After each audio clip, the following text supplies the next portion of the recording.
Dr. Begley, I now invite you to deliver your opening statement. Very much. I would like to extend our thanks to the Chair and committee members for the invitation to appear today on this important topic, and we welcome the committee's consideration of the general scheme. I'm joined by Meredith Raley, our Policy and Research Officer. The Disability Federation of Ireland is a pan-disability federation, and we have over 100 member organisations.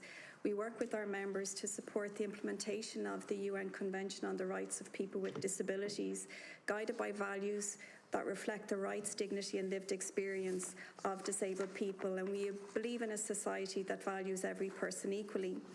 People with disabilities face many practical disadvantages in Ireland. They are less likely to be in paid employment.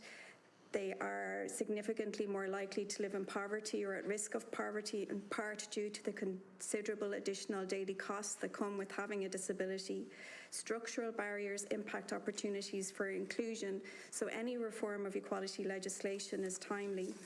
DFI notes progressive elements of the bill, as already mentioned, such as the removal of provisions under Head 8 that allow employers to pay people with disability lower wages compared with employees and other employees in the same position. Disabled people often experience multiple forms of intersectional discrimination, and we join with others in the call for the addition of the 10th ground socioeconomic status, as this is an area where people with disabilities are more likely to face additional discrimination given their high experiences of poverty. The current definition of disability in both the Equal Status Act and the Employment Equality Act is not in line with the model of disability expressed in the UNCRPD. It's medically focused, uses negative and derogatory language, and Ireland requires a definition that embraces the social model, which asserts that people are disabled not just by physical aspects of their disability, but by social barriers that exclude them. Such a definition will be in line with current thinking, reflect a rights-based approach, and further support our implementation of the UNCRPD. Another important provision under Head 14 is the expansion of the undue burden standard of reasonable accommodation.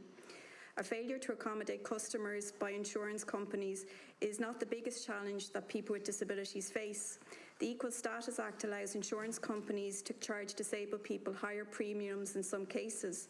This has resulted in people being unable to secure a mortgage due to high life assurances or not being granted approval at all. Other financial barriers are experienced with higher travel insurance costs, some have lost job opportunities just due to higher employer insurance. Many of the bill's provisions relate to complaints to the WRC. These are positive, but again there's failure to address barriers that prevent people from accessing the WRC in the first place. These include complicated online procedures and paperwork with limited support and accommodations for filing. In addition, the lack of free legal aid further adds an additional cost and adds to the cost of disability as experienced by people.